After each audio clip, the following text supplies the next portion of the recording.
Welcome children. In this video you will be learning how to create parameterized query. Children, whatever queries you were making till now were actually non-parameterized query. Now what does this mean? Non-parameterized query means the query in which you are specifying the values which are fixed. Like see this case. Here you can see that it is written select asterisk from student where marks greater than 80. तो ये जो query है ये particularly 80 value के लिए ही काम करेगी, यानी ये सिर्फ उन स्टूडेंट्स का डिटेल देगी जिनके मार्क्स ग्रेटर दैन 80 हैं. ठीक है, लेकिन अगर आप चाहो कि यहाँ पे 90 के लिए काम हो जाए या यूज़र जो वैल्यू कहे उसके हिसाब से ये क्वेरी काम कर जाए, तो ये ऐसा नहीं करेगी. ये क्वेरी सिर्फ 80 के लिए काम करेगी. इन द सेम वे ये वाली क्वेरी देखिए, यहाँ पे मैंने क्या लिखा है, select asterisk from student where S name is equal to Vinay, यानी this particular query is only going to display the details of Vinay. ये आपके किसी और स्टूडेंट के लिए डिटेल्स को डिस्प्ले नहीं करेगी. यहाँ पे वैल्यू देखिए फिक्स है. ठीक है, अब मान लीजिए कि हमें ऐसी क्वेरी बनानी है कि हम यूज़र से कहेंगे कि एक नेम का इनपुट करो, और वो जो भी नेम का इनपुट करेगा वो हमने एक वेरिएबल में स्टोर कर लिया, और फिर हम ऐसा लिखना चाहें S name is equal to N, यानी कि जहाँ पे भी ये नेम इस एन में स्टोर्ड नेम को मैच करेगा हमें उसके डिटेल्स प्रिंट करने हो, तो ये कहलाती है जनरलाइज्ड क्वेरी, और you can say parameterised query, कि आपका ये जो पैरामीटर है इसकी वैल्यू पे डिपेंड करेगा कि आपके किस पर्टिकुलर स्टूडेंट का डिटेल प्रिंट होगा. इस तरह मान लीजिए हम यूज़र से कहते हैं एंटर सम मार्क्स, उसने कोई मार्क्स दिए, मैंने एम में स्टोर कर लिए, और मैं यहाँ पे 80 की जगह अगर एम लिख दूँ तो यूज़र मुझे एम की जो भी वैल्यू रन टाइम पे देगा मेरी क्वेरी उसके हिसाब से बनेगी. ठीक है, अब यूज़र रिस्ट्रिक्टेड नहीं है, इस क्वेरी में अब कोई रिस्ट्रिक्शन नहीं है कि मार्क्स 80 से ही ज़्यादा होने चाहिए, मार्क्स एम से ज़्यादा होने चाहिए. अब एम की वैल्यू कौन दे रहा है, यूज़र दे रहा है. तो फिर देखिए ये वाली क्वेरी अगर हम इस तरीके का काम कर दें तो ये क्वेरी हमारी जनरलाइज्ड क्वेरी बन जाती है, जो कि एंड यूज़र की दी हुई वैल्यू के अकॉर्डिंग रन करेगी. ठीक है, तो ऐसी ही क्वेरीज़ को हम कहते हैं पैरामीटराइज्ड क्वेरीज, जिसमें हम किसी पैरामीटर की वैल्यू यूज़र से इनपुट लेते हैं रन टाइम पे, यानी जब आप प्रोग्राम को रन करेंगे उस समय ये यूज़र हमें उस वेरिएबल की वैल्यू देगा और उस वेरिएबल की वैल्यू के अकॉर्डिंग हमारी क्वेरी रन करेगी. So the query is going to be complete only when you get the value of that variable at run time. और अभी तक क्या हो रहा था, ये वाली क्वेरीज तो पहले से ही कंप्लीट थी, हमें रन टाइम का वेट नहीं करना है, बस रन टाइम पे ये क्वेरी जैसे ही होगी एग्जीक्यूट हो जाएगी. यहाँ पे ये जो क्वेरी है ये यूज़र डिपेंडेंट नहीं है ना, क्योंकि यहाँ पे वैल्यूज़ फिक्स्ड हैं. अब हम ऐसी क्वेरीज बनाने जा रहे हैं जहाँ पे हमें यूज़र बताएगा कि क्या मार्क्स देना है उसे, और फिर उसके अकॉर्डिंग हमारी क्वेरी रन करेगी, या फिर क्या नेम का इनपुट वो देता है उसके अकॉर्डिंग डिटेल्स डिस्प्ले होंगे. तो इस तरीके का काम करने के लिए हम क्या कर सकते हैं, हम इस तरीके को ऐसे लिख सकते हैं. मान लीजिए हमने यूज़र से कहा एंटर मार्क्स, उसने मुझे ए में मार्क्स दिए, और अब मैंने देखिए नीचे क्वेरी क्या लिखी है, select asterisk from student where marks greater than A. अब यहाँ पे आपने सोचा कि ठीक है मैंने यहाँ पे मार्क्स ग्रेटर दैन ए लिख दिया, तो फिर अब ए की जो भी वैल्यू होगी वो माई एसक्यूएल को माननी चाहिए और उसके अकॉर्डिंग कंडीशन को यूज़ करना चाहिए. लेकिन माई एसक्यूएल को जब ये क्वेरी जाएगी तो माई एसक्यूएल कहेगा कि what is this a, I am not able to understand because this is not my variable, this is Python variable. क्योंकि पाइथन के स्टेटमेंट्स को माई एसक्यूएल नहीं समझता और माई एसक्यूएल के स्टेटमेंट्स को पाइथन नहीं समझता. तो हम जब क्वेरी को भेजेंगे तो वो कहेगा कि what is this a, I am not able to understand, क्योंकि ये ए पाइथन का वेरिएबल और इसकी value and user run time पे देगा. तो हम इस तरीके से इस काम को नहीं कर सकते. ठीक है, दूसरा एग्जाम्पल ले लेते हैं. यहाँ देखिए मैंने क्या किया, यूज़र से रोल नंबर का इनपुट मांगा और नेम का इनपुट मांगा. अब मैं क्वेरी देना चाहती हूँ कि select asterisk from student where roll number ये हो या फिर नेम ये हो. अब अगर हम ये कराने के लिए माई एसक्यूएल को ये क्वेरी भेजेंगे तो माई एसक्यूएल कहेगा कि I am not able to recognise this R and N M variable. तो यानी कि ये तरीका तो फेल हो जाता है यहाँ पे कि हम आर और एन एम को यहाँ डायरेक्टली लिख दें. तो इसका सॉल्यूशन क्या है, मेन प्रॉब्लम यहाँ पे ये है कि ये जो पाइथन के वेरिएबल्स हैं वो माई एसक्यूएल समझ नहीं सकता. ठीक है, तो इन दोनों को आपस में कुछ सेटलमेंट करके क्वेरी को कुछ इस तरह से डिज़ाइन करवाना पड़ता है कि MySQL और पाइथन दोनों के सिंटेक्स क्वेरी में सेटिस्फाई हो जाए, ठीक है। So there are several methods in which you can create these parameterized queries which are defined in Python. तो आप उन मेथड्स को यूज़ करके क्वेरी को, पैरामीटराइज क्वेरी को डिज़ाइन करते हैं, जिससे MySQL भी सेटिस्फाई हो जाता है और पाइथन भी सेटिस्फाई हो जाता है, ठीक है। तो वो क्या मेथड्स हैं, लेट अस नाउ सी। पहला मेथड है to create the parameterise queries in this format, f%v, जहाँ पे f क्या है, f is representing the SQL query string that uses placeholder %s at the place of value to be provided as parameter। यानी कि जहाँ पे भी user की दी हुई वैल्यू हमें सब्सटीट्यूट करनी है, वहाँ पे हम वो वेरिएबल ना लिख के %s लिखेंगे, ठीक है। और उस %s की वैल्यू कहाँ से आएगी, v से आएगी। v क्या है, v एक वैल्यू टपल है, यानी tuple containing values of these place holders, ठीक है। और यही वैल्यूज़ इन प्लेस होल्डर्स पे सब्सटीट्यूट कर दी जाती है, जिससे हमारी ऐसी क्वेरी बनती है जो MySQL समझ पाए। अब इसको एग्जाम्पल से समझो। यहाँ पे देखो मैंने क्या किया, पहले हम क्या करने की कोशिश कर रहे थे, हमने मार्क्स का इनपुट यूज़र से मांगा और हम यहाँ पे ए लिखने की कोशिश कर रहे थे। लेकिन जब ये क्वेरी MySQL को जा रही थी तो MySQL बोल रहा था कि मैं इस ए वेरिएबल को नहीं समझता, तो मैं ये काम नहीं कर पाऊँगा, ठीक है। तो फिर क्या किया हमने, एक जो हमारा जो मेथड है f%v वाला, हमने उसको यूज़ किया। इसमें f क्या होता है, f वो क्वेरी होती है, क्वेरी स्ट्रिंग जो आपको वहाँ भेजनी है। लेकिन मार्क्स जहाँ पे आप a लिखना चाहते हो ना, ये देखिए उसकी जगह मैंने लिखा है %s, और %s यहाँ लिख दिया, क्वेरी कंप्लीट हो गई। और यहाँ पे % लगा के मैंने ये वैल्यू टपल लिखी। अब क्योंकि मेरे एक ही प्लेस होल्डर है यहाँ पे, तो मैंने एक ही वैल्यू की टपल बनाई। और सिंगल एलिमेंट की टपल में क्या होता है, एलिमेंट लिखते हो, कॉमा लगाते हो, तभी तो वो टपल बनती है, ठीक है। तो इस क्वेरी में दो हिस्से हैं, देखिए कैसे, ये देखिए। अब इसमें ये जो आपका पहला पोर्शन है, ये बना आपका f, ठीक है। फिर हमारा %साइन है और फिर ये है मेरी वैल्यू टपल। तो देखिए इसका फॉर्म क्या हो गया, f%v वाला फॉर्म हो गया। अब देखिए कैसे ये काम करेगा, जहाँ पे %s लिखा है उस जगह पे ये a की वैल्यू को सब्सटीट्यूट कर देगा। तो क्वेरी, मान लीजिए आपने a की वैल्यू दी 65, तो यहाँ पे मार्क्स ग्रेटर देन 65 लिख जाएगा। अब जब ये 65 इंटरनली लिख जाएगा तो क्वेरी देखिए एकदम नॉर्मल बनी, जैसी MySQL समझ सकता है, select asterisk from student where marks greater than 65, और ये एग्जीक्यूट कर देगा। सेमीकोलन यहाँ इंपॉर्टेंट नहीं होता, चाहिए तो लगाइए, चाहिए तो ना लगाइए, ठीक है। तो इस तरीके से हमने दोनों के सिंटेक्स को सेटिस्फाई कर दिया। अब a की वैल्यू यहाँ से क्या होगी, यहाँ सब्सटीट्यूट हो जाएगी और क्वेरी बिल्कुल नॉर्मल क्वेरी बन जाएगी जो कि MySQL समझ सकता है। एक और एग्जांपल देखते हैं। यहाँ पे देखिए मैंने r और nm की वैल्यू यूज़र से ली, ये वैल्यूज़ मुझे रन टाइम पे यूज़र देगा, और मैं r और nm को यहाँ लिखना चाह रही थी, लेकिन ये मैं डायरेक्ट कर नहीं सकती क्योंकि r और nm को MySQL समझेगा नहीं, क्योंकि ये पाइथन वेरिएबल्स है। तो मैंने क्या किया, r की जगह भी %s लगाया और nm की जगह भी %s लगाया। लेकिन एक चीज़ ध्यान रखिए, %s यहाँ पे सिंगल कोट के अंदर है, इसके बारे में बताती हूँ।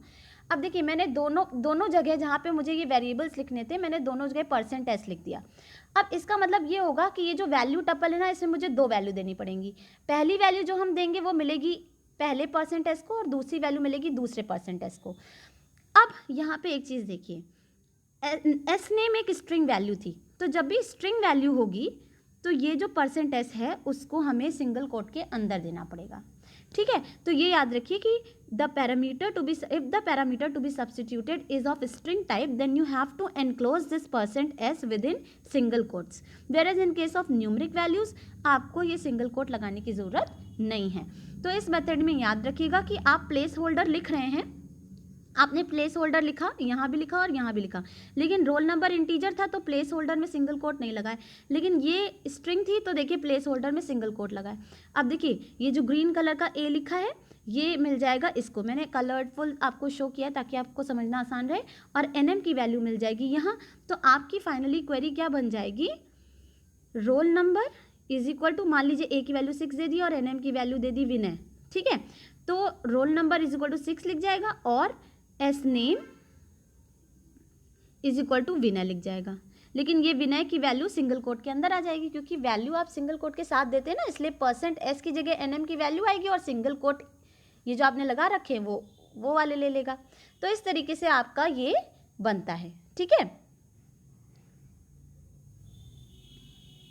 अब एक एग्जाम्पल ले लेते हैं।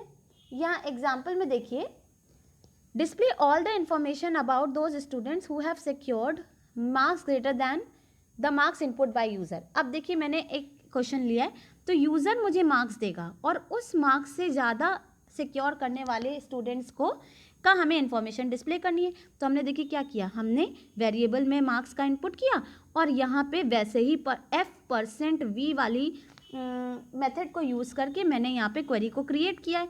तो यहाँ देखिए %s लगाया, %s यहाँ पे सिंगल कोट के बिना है, क्योंकि %s हमारा इंटीजर वैल्यू है ना, मार्क्स इंटीजर वैल्यू है।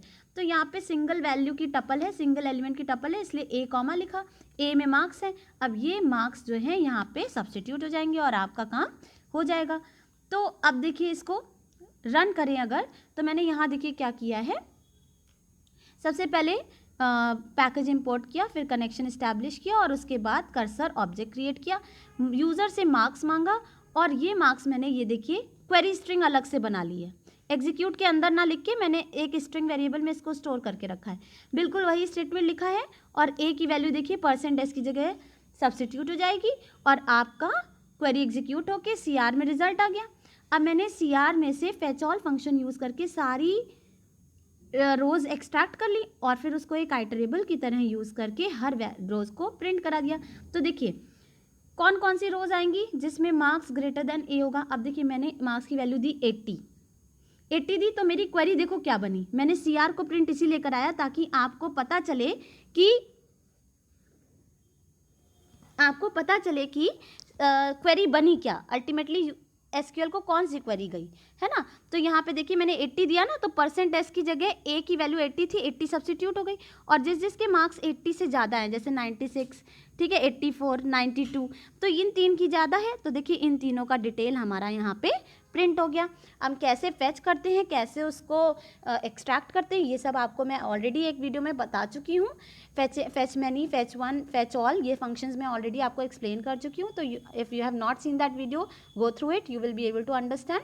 ओके, तो इस तरीके से हम सारे अपने पैरामीटराइज क्वेरी को रन करते हैं, ठीक है। अब एक और एग्जाम्पल है, देखिए वही वाला, मैंने रोल नंबर और नेम की वैल्यू यूज़र से ले ली और मैंने देखिए क्वेरी कैसे बनाई, %s यहाँ लिखा सिंगल कोट के अंदर, क्योंकि नेम की वैल्यू स्ट्रिंग होगी और यहाँ पे %s विदाउट सिंगल कोट लिखा, तो nm कहाँ सब्सटीट्यूट होगा, यहाँ, और a यहाँ सब्सटीट्यूट होगा। तो इसको भी रन करते हैं। तो देखिए मैंने क्या किया है, यहाँ पे क्वेरी स्ट्रिंग बनाने से पहले मैंने a में रोल नंबर और nm में नेम ले रखा है और देखिए मैंने यहाँ पे %s लिखा, यहाँ %s लिखा और ये वैल्यू टपल है, सब्सटीट्यूट हो जाएगी। क्वेरी को एग्जीक्यूट कराया, क्वेरी को प्रिंट कराया। देखो जब क्वेरी बहुत लंबी होती है तो पूरी क्वेरी प्रिंट नहीं हो पाती, इसलिए बस यहाँ देखिए आपको आइडिया मिल जा रहा है। एस नेम में देखिए विनय लिख गया, क्यों, क्योंकि मैंने रोल नंबर 2 दिया था और विनय नेम दिया था, तो आगे की क्वेरी दिख नहीं रही है, ये पूरी नहीं दिखाता है, लेकिन आपको आइडिया तो मिल ही गया कि क्या क्वेरी गई वहाँ पे, है ना। तो ये जो क्वेरी जो जा रही है MySQL के पास, ये तो वो समझता है ना, यहाँ पे अब वेरिएबल नहीं लिखा है, यहाँ पे अब वैल्यू लिखी है उस वेरिएबल की, और वो ये वेरिएबल की वैल्यू दे कौन रहा है, रन टाइम पे यूज़र दे रहा है। तो देखिए उसने कहा विनय नेम होना चाहिए या फिर रोल नंबर 2 होना चाहिए, तो उसके अकॉर्डिंग देखिए दिशा का डेटा आ गया, क्योंकि रोल नंबर 2 है और नेम विनय नेम सेटिस्फाई हुआ रोल नंबर 4 में, तो ये दोनों रोज आपकी डिस्प्ले हो गई, ठीक है। So this was the first method.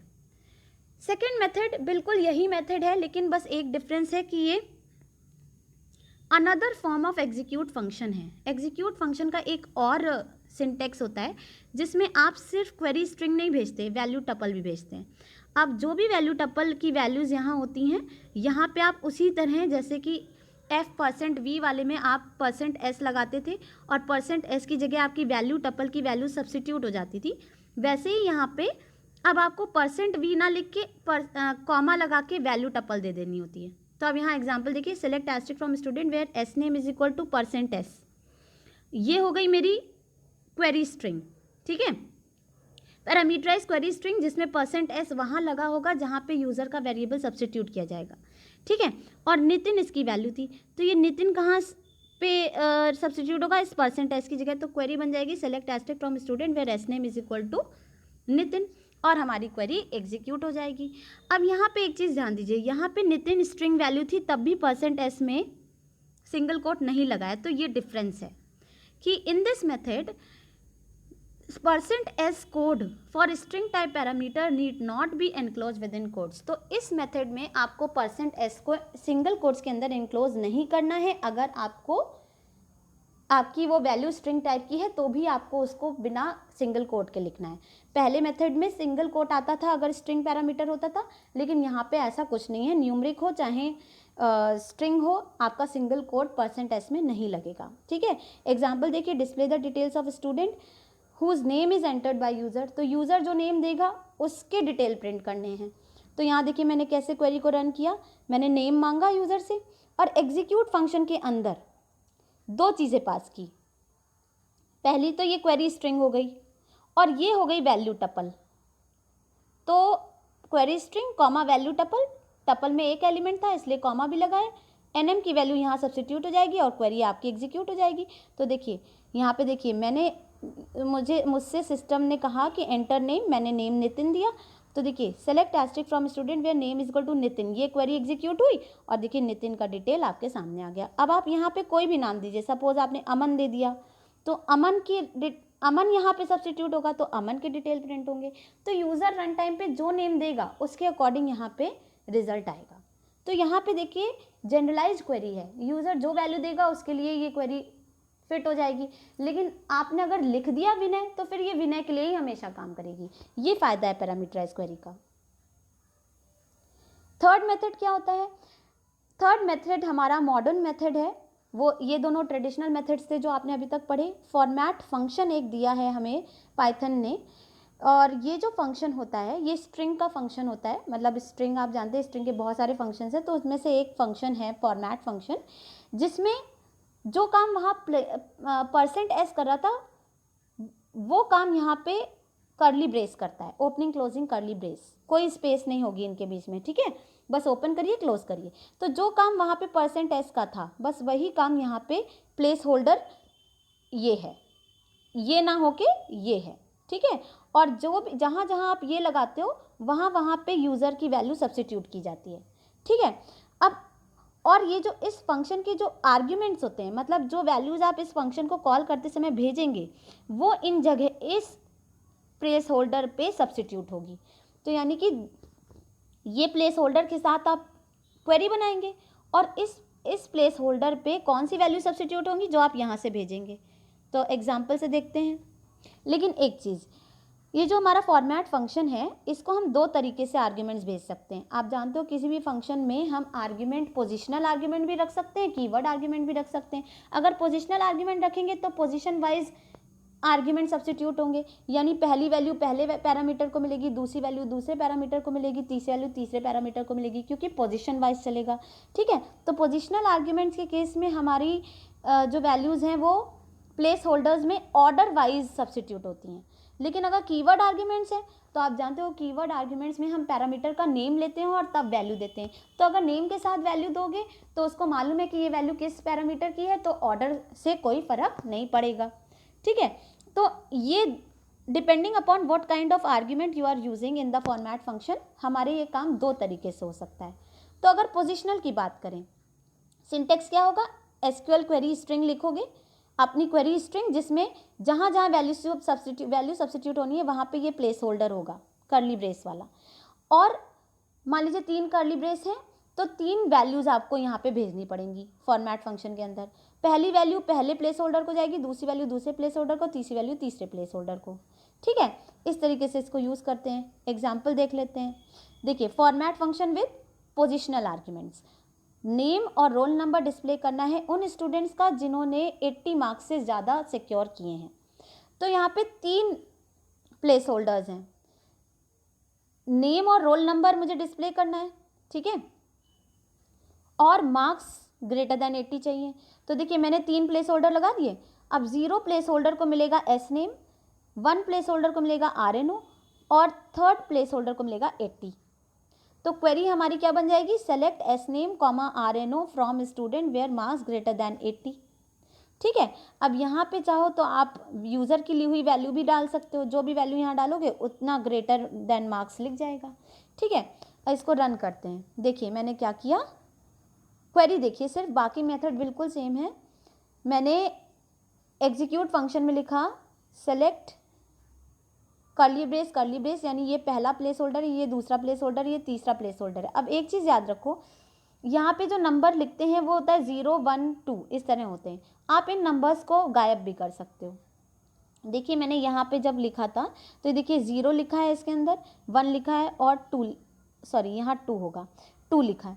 ठीक है, तो इन तीनों में आपका ये पहली वैल्यू 0 को मिलती है, दूसरी वैल्यू A को मिलती है और तीसरी वैल्यू ये यहाँ 2 को जाएगी। लेकिन आप चाहो तो इन नंबर्स को स्किप कर दो, तब भी आपका काम हो जाएगा। तो नंबर ऑप्शनल है। अब देखिए मैंने क्या किया, मैंने नंबर नहीं लिखे। तो एस नेम किसको जा रहा है, एस नेम जा रहा है पहले वाले को, फिर RNO जा रहा है दूसरे वाले को और 80 जा रहा है तीसरे वाले को। अब मैंने इसको एग्जीक्यूट किया तो देखिए मैंने क्वेरी को प्रिंट तो करवाया है, लेकिन सही से पूरी ये क्वेरी प्रिंट नहीं होती। तो देखिए पहली जगह पे एस नेम आ गया, दूसरी जगह पे RNO आ गया और यहाँ पे मार्क्स ग्रेटर देन 80 लिख गया होगा। और देखिए जहाँ जहाँ पे उसके अकॉर्डिंग हमारा रिजल्ट भी आया है, जहाँ जहाँ पे मार्क्स ग्रेटर देन 80 है, दिशा में है, विनय में है और शिवम में, इन तीनों में हमारा मार्क्स ग्रेटर देन 80 है, इसलिए एस नेम और रोल नंबर उनका प्रिंट हो गया है। ठीक है, तो ये देखिए पैरामीटराइज्ड क्वेरी कहलाती है ये, जहाँ पे थर्ड मेथड यूज़ किया है मैंने, फॉर्मेट फंक्शन वाला। और उस फॉर्मेट फंक्शन में मैंने पोजिशनल आर्ग्यूमेंट्स यूज़ किए हैं। देखिए यहाँ पे पहली वैल्यू पहले इसको मिलेगी, दूसरी वैल्यू दूसरे को मिलेगी, तीसरी वैल्यू तीसरे को मिलेगी। ठीक है, अब एक और एग्जाम्पल देख लीजिए पोजिशनल आर्ग्यूमेंट्स के साथ। रोल नंबर और मार्क्स डिस्प्ले करना है उनका जिनके लेटर नेम के लेटर में मीन्स नेम में वो लेटर आता है जो कि एंड यूज़र ने दिया है। एंड यूज़र से एक लेटर लेंगे। ठीक है, यहाँ पे क्वेरी यहाँ लिखना चाहिए था whose name contains the letter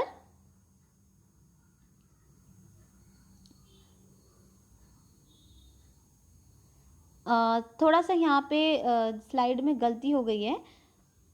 01 from student,